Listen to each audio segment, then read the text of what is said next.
흡연뿐 아니라 스트레스도 피부에 치명적인 영향을 미친다. 미국 캘리포니아 샌프란시스코 대학에서는 스트레스와 피부에 대한 흥미로운 연구를 했다. 연구팀은 심리적 스트레스가 피부의 방어 기능을 떨어뜨린다는 것을 임상 실험으로 증명했다. 대학생을 대상으로 기말시험 4주 전과 기말시험을 치르는 주의 피부를 측정한 결과 기말고사를 치르는 동안의 피부 방어력이 크게 떨어져 있었다. 스트레스를 받을 때 호르몬을 분비를 하게 됩니다. 그러면 그 중에는 소위 스트레스와 관계된 호르몬들이 있는데 이런 호르몬들이 피부에 악영향을 미치는 경우가 많습니다. 그래서 이런 호르몬이 과다하게 분비가 되게 되면 상처의 치유가 늦어진다든지 또 우리가 적절한 자극이 있을 때 그것이 아무렇지도 않게 지나갈 것이 오히려 염증 반응이 생긴다든지 또 이왕 생겨져 있던 염증 반응이 더 오래 간다든지 하는 작용이 생기게 되는 것입니다. 야간 운전을 하는 택시기사 홍석호 씨. 담배와 스트레스에 노출이 심한 홍 씨의 피부 변화를 관찰했다. 그날 밤 홍석호 씨가 운전을 하는 동안 태운 담배는 한 갑이 넘었다. 악천후로 인해 손님은 거의 없었지만 홍 씨는 6시간 동안 거의 쉬지 않고 운전을 했다. 탈진 상태까지 갈 때도 있다금 있는데 지금 야간 같은 데는 상당히 피곤해요.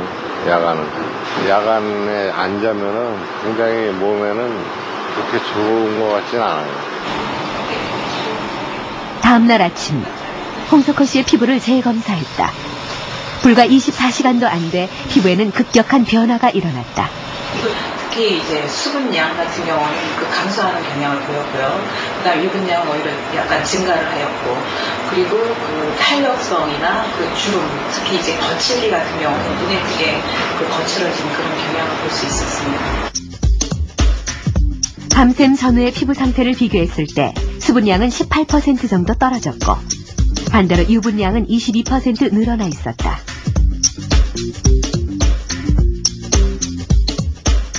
피부의 탄력성도 불과 하루 사이에 현격하게 떨어졌다.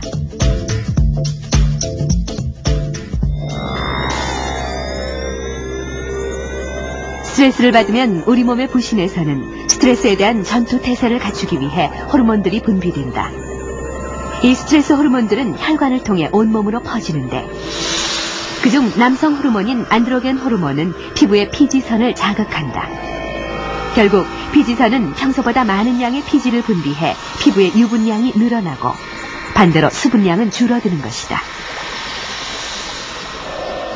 뿐만 아니라 스트레스 호르몬이 혈관을 수축시켜 피부색이 탁하게 변한다. 피부 노화의 시계는 사람들마다 모두 다르게 움직이고 있다. 그리고 그 시간을 결정짓는 중요한 조건들은 바로 우리 생활 환경 속에 숨겨져 있다. 대부분의 여성들은 피부 노화에 대해 많은 상식을 갖고 있습니다. 하지만 때론 너무 많은 이야기를 들어서 도대체 어떤 것이 정확한 것인지 알 수 없을 때도 있습니다. 생로병사의 비밀 제작팀은 대한피부과학회에서 추천한 피부과 전문의 15명에게 피부 노화에 대한 속설들을 직접 확인해봤습니다. 먼저 많은 분들이 궁금해하셨던 것이 모공에 대한 것이었는데요. 나이가 들면 모공이 커지는가 하는 질문입니다. 전문의들의 의견에 따르면 나이가 들면 피부의 탄력이 떨어져서 모공을 죄고 있는 힘이 감소하기 때문에 모공은 자연적으로 커질 수밖에 없다고 합니다. 시중에 모공관리 제품들이 많이 나와 있긴 합니다만은 이들의 효과는 모두 일시적이며 현재까지 한번 커진 모공을 다시 영구적으로 축소시켜주는 방법은 없다고 합니다. 모공이나 주름진 목도 모두 피부의 탄력이 떨어져 일어나는 현상들인데요. 그래서 요즘에는 피부 탄력 성분 중에 하나인 콜라겐을 직접 먹는 미용법이 크게 인기를 끌고 있습니다. 과연 이런 방법은 얼마나 효과가 있을까요? 먹는 콜라겐이 직접적으로 피부의 콜라겐으로 대치되는 것은 아닙니다. 하지만 그 다른 여러 가지 건강식품들과 마찬가지로 여러 가지 음식으로 섭취할 수 없는 좋은 영양분들이 많기 때문에 몸에는 좋지만 이것이 피부 노화를 방지한다든가 젊게 한다든가 하는 그런 것이 아직까지는 증명된 바는 없는 것으로 알고 있습니다. 네, 그러니까 콜라겐에 대한 효능은 국내외 학자들에게 많은 논란을 낳고 있는데요.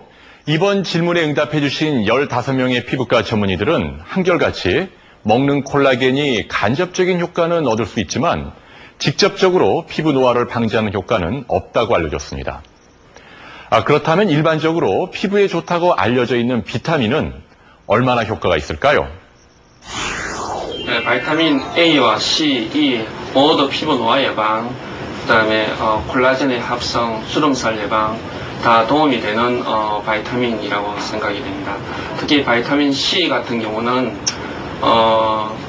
우리가 먹게 되는 경우에는 항노화 예방, 항산화 작용이 있기 때문에 특히 AC 중에서 가장 우수하다라고 생각이 되고요. 이것을 발라서도 물론 효과가 있겠죠.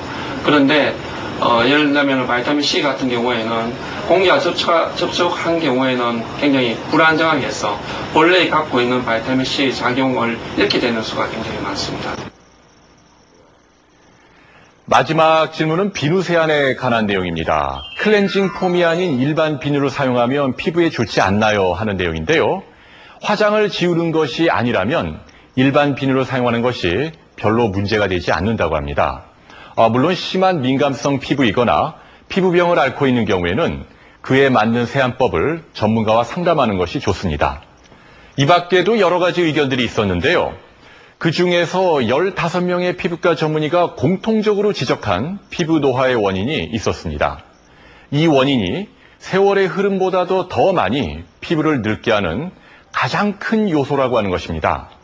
그 원인은 바로 자외선입니다.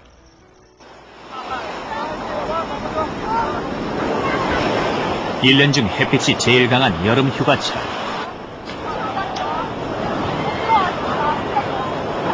많은 피서객들이 선탠을 하기 위해 바닷가를 찾는다. 그을린 피부는 건강하고 매력적이라는 이미지가 있기 때문이다. 그러나 피부 건강은 고려하지 않은 것처럼 보인다. 모르겠어요. 남들이 다 좋다고 하니까 하는 거지. 어디 뭐 갔다 왔다 모임 같은 거 있을 때 색깔 자체가 이제 구릿빛 같은 걸로 이제 검게 타면은 단시적인 효과도 있고. 태양은 피부 건강에 치명적인 자외선을 내보낸다. 자외선을 받을수록 피부는 스스로를 보호하기 위해 검은 빛을 띠게 된다. 피부를 태워 건강하게 보이고 싶어 하지만 사실 그만큼 피부는 병들어가는 것이다.